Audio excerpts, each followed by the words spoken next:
"You are not strong," she said, her tone steady and devoid of malice. "You are terrified." She watched his pupils dilate, the embers in his eyes flickering as if caught in a sudden draft. Razorclaw recoiled, a low, guttural sound rising in his throat, but he could not look away. The dread shard hanging from his neck began to pulse, not with its usual rhythmic malice, but with a frantic, erratic strobe. It emitted a high-pitched, metallic whine that set the teeth on edge. The glimmerwood hummed with the steady, rhythmic pulse of a new morning. Pippa moved through the dense undergrowth, her boots crunching softly against the thick, damp moss. She balanced a wicker basket of honey Danish pastries, the sweet scent trailing behind her like a ribbon. By the edge of the pond, two bullfrogs sat motionless, their deep, guttural croaks echoing through the canopy as they stared each other down. Pippa paused, her steps slowing to a halt. She reached into her basket, pulled out a small, flaky crumb, and tossed it toward a weeping mole huddled near the roots of a willow. The creature looked up, its whiskers twitching, and she offered a small, genuine smile. The forest was alive with small, quiet movements.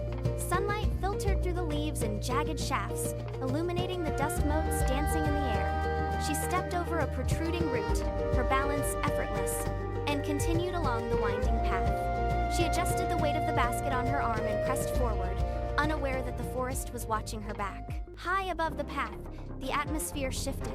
The elder oak, ancient and gnarled, held a secret in its upper branches. A black cat sat perfectly still, his body pressed against the rough bark. This was Lord Razorclaw. His eyes were not natural. They burned with the dim, flickering intensity of dying embers, fixed intently on the girl moving below. Around his neck hung a jagged, pulsating crystal. The dread shard thrummed with a low, rhythmic vibration that seemed to pull the warmth from the surrounding air. Every time the crystal pulsed, the light in the immediate vicinity flickered, as if the forest itself were struggling to maintain its brightness. Razorclaw did not blink. He watched Pippa navigate the roots, his focus singular and predatory.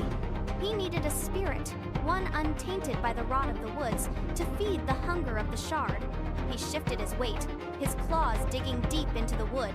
The air grew heavy. He flicked his tail, a sharp, whip-like motion. Below him, the vibrant green of the canopy began to dull. The hunt had begun. When Pippa returned home, the air inside felt thin and metallic. She set her basket on the table, but the wood groaned, sliding 3 inches to the left of its own accord. She blinked, stepping back, but the table remained fixed in its new, unnatural position. Her chair scraped against the floorboards, dragging itself toward the corner. She reached out to steady a lamp, but the metal felt ice cold, vibrating against her palm.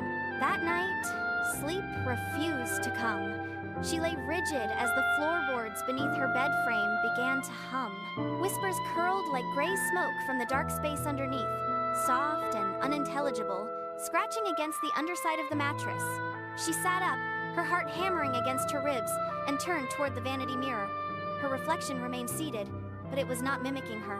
As she froze, her reflection leaned forward, its eyes widening, and gave a slow, deliberate wink. Pippa stepped out into the morning, but the sun offered no warmth. As she walked, she noticed a movement at her feet.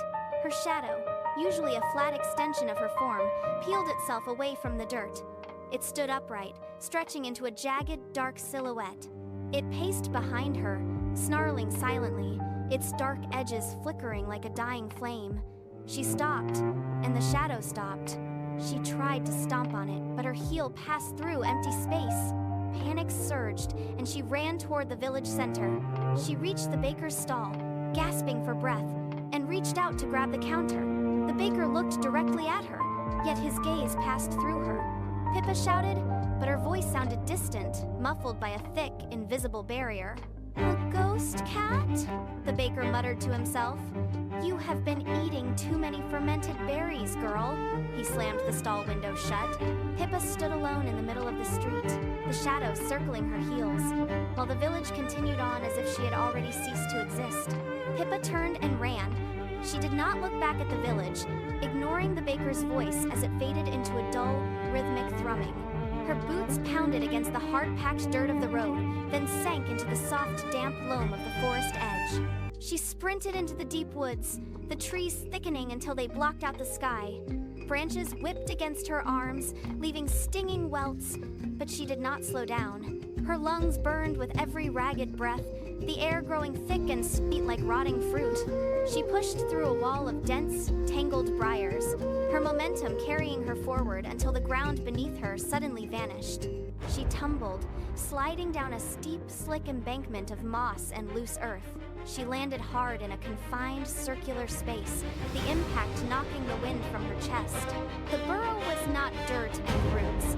Teacups hovered in the air, spinning slowly in the dim light, while a badger lay curled against the entrance, snoring. Pippa pressed her back against the earthen wall, her pulse hammering against her ribs. She watched the teacups orbit the ceiling, their porcelain edges clinking like wind chimes. A shadow detached from the far corner, resolving into a figure draped in heavy, ink-stained fabric. Solarius moved with a fluid, silent grace that defied the cramped space of the burrow. A saucer drifted toward Pippa's head, spinning wildly. The wizard reached out, his fingers tracing a sharp arc in the air, and the object halted instantly. He caught it with a flick of his wrist, setting it gently onto a stack of hovering books. He turned, his gaze heavy with the weight of centuries. He did not offer comfort or platitudes. He pointed his wand at the ceiling, and the spinning teacup slowed to a rhythmic, steady pulse. "Fear is a fog," he said, his voice cutting through the silence like a blade. "It blinds the eyes and hollows the heart." He stepped closer, the air around him smelling of parchment and ozone. Pippa looked at his steady hands, then at the floating debris. "But righteous fury," he continued, his eyes locking onto hers, "is the fire that burns it away." He tapped his staff against the floor, and the badger doorstop let out a long, wheezing sigh. Pippa felt the frantic beat of her heart begin to slow. Pippa took a deep breath, mimicking the firm stance the wizard had demonstrated. She focused on the space between her palms, trying to summon a shield of light. Her fingers twitched, and a faint, golden spark danced across her knuckles. She pushed harder, her brow furrowing, but the air in the burrow grew thick with a sudden, tickling dust. She inhaled sharply, her nose twitching, and let out a sneeze that echoed against the earthen walls. The spark flared, turned a vibrant green, and surged toward the wizard. Solarius stood motionless, his expression unreadable, as the magic struck him. Instantly, his ears elongated, twisting into soft white lily petals that drooped against his temples. Pippa stared, her hands still held out in a defensive posture. She tried to correct the mistake, waving her fingers in a rapid, frantic motion to reverse the effect. A second burst of light erupted from her fingertips, smelling faintly of damp earth and fertilizer. This time, the magic hit his chin. His beard vanished, replaced by a dense, sprawling cluster of daisies that swayed in the stagnant air of the burrow. Solarius reached up, touched a petal, and sighed. The floating teacups wobbled in the air, clattering against each other. Pippa lowered her hands, her face burning, while the wizard stood before her, a bizarre garden of flora sprouting from his head. Solarius reached up, plucked a daisy from his chin, and let it drift to the floor. The flowers vanished, dissolving into wisps of silver smoke. He did not scold her. Instead, he paced the small, dirt-walled room, his boots making no sound on the packed earth. He stopped before a wall where a map of the forest was etched into the soil. He pressed a finger to the center, and the dirt glowed. "Magic is not just movement," he said, his voice dropping to a low, resonant hum. "It is a response to the world." He turned to Pippa, his eyes sharp and unblinking. He gestured to the surface world above, where the light had turned that sickly gray. Razorclaw feeds on the hesitation of the spirit. He wants you to doubt the ground beneath your feet. Righteous fury is not a weapon you swing. It is the heat that burns away the fog of fear. If you fight him with panic, you are already his. Pippa stood straighter, her jaw set. She felt the cold clarity of purpose replace the lingering embarrassment. She was ready. High noon arrived, but the sun did not warm the glimmerwood. Instead, the light flattened, turning the vibrant moss into a dull, lifeless gray. Pippa was walking near the edge of the clearing when the air pressure dropped, popping her ears and forcing her to stumble. A sudden sharp screech tore through the canopy, silencing the birds instantly. the dense thicket, a blur of movement erupted. It was not a charge, but a strike of calculated precision. Razorclaw vaulted from the shadows, his movements fluid and unnaturally fast. He ignored Pippa entirely, his focus locked on the woman standing by the stream. Before she could cry out, the cat lunged, pinning her arms. Pippa dropped her basket, the contents spilling into the dirt as she watched the cat drag her aunt toward the dark heart of the woods. The ground beneath them seemed to warp, roots twisting upward to form a path toward a gnarled, ancient tree. This tree was not made of wood alone. Its bark was woven with jagged, splintered bone that rattled in the wind. Razorclaw hauled his captive toward the base of the trunk, his eyes burning. Pippa burst into the clearing, her breath coming in ragged gasps. The scene before her was a graveyard of motion. A squirrel, mid-leap toward the bone-stitched tree, hung suspended in the air, its fur turned to jagged, translucent ice. A badger, claws dug into the soil, stood frozen in a permanent snarl.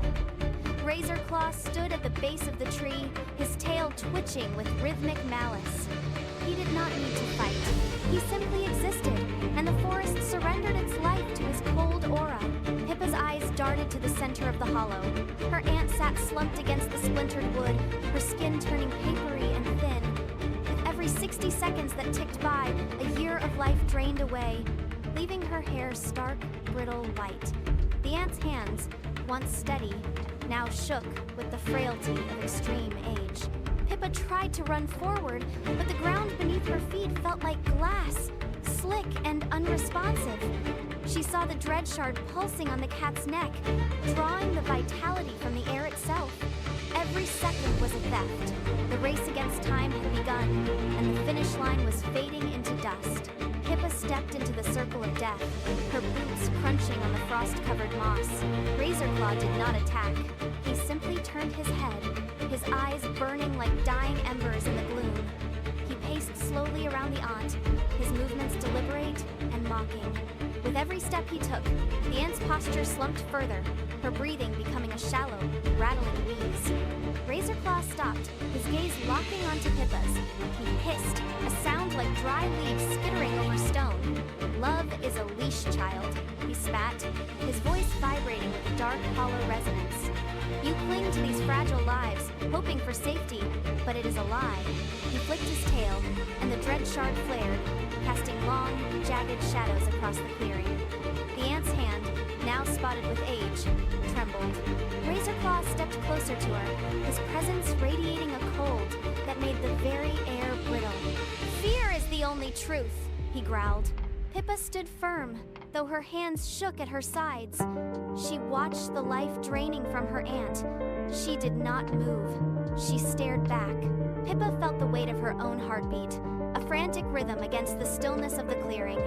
Her hand drifted toward her belt, fingers brushing the cold leather of a pouch, but she pulled them away. A weapon would only feed the shard. She closed her eyes, shutting out the sight of the icebound forest. She reached back into the morning, into the quiet hum of the glimmerwood, before the shadows arrived. She saw the weeping mole, the way it had accepted a simple crumb with such profound, unearned gratitude. That memory was a spark in the dark. She held it, letting the warmth of that small act of kindness wash over her. When she opened her eyes, the terror had vanished. She looked at Razorclaw, not as a monster, but as a creature lost. The Dark Lord paused. He hissed, his ears flattening, and he took a half-step back. The logic of his world was failing. Pippa stepped forward, her voice cutting through the unnatural silence of the clearing. She did not shout, yet every word carried the weight of absolute clarity. "You are not strong," she said, her tone steady and devoid of malice. "You are terrified." She watched his pupils dilate, the embers in his eyes flickering as if caught in a sudden draft. "You forgot kindness because it made you feel small, and you chose this burden to hide that fear." Razorclaw recoiled, a low, guttural sound rising in his throat, but he could not look away. The dread shard hanging from his neck began to pulse, not with its usual rhythmic malice, but with a frantic, erratic strobe. It emitted a high-pitched, metallic whine that set the teeth on edge. The crystal grew hot, the air around it shimmering with distortion. Razorclaw clawed at his neck, his movements desperate as the shard's surface developed a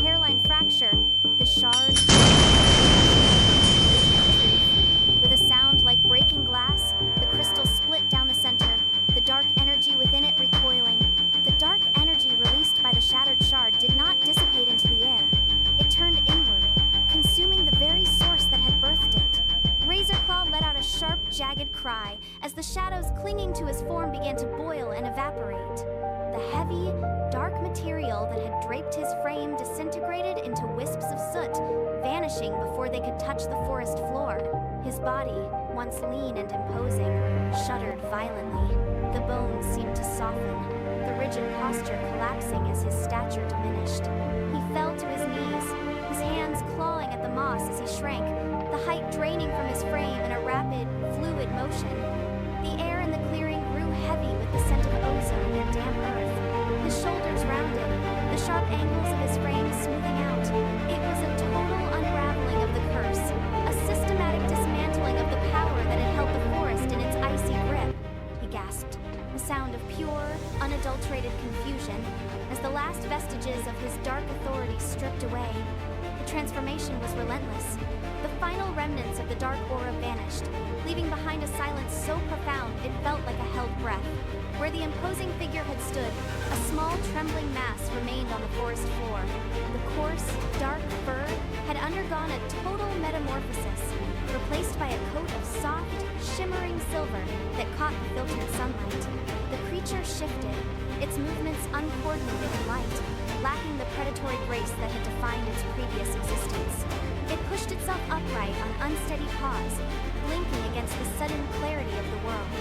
The embers that had once burned with malice were gone, replaced by two wide, gentle green eyes that darted around the clearing with genuine, wide-eyed wonder. It let out a sound, not a hiss or a growl, but a high-pitched, confused mew that echoed through the trees.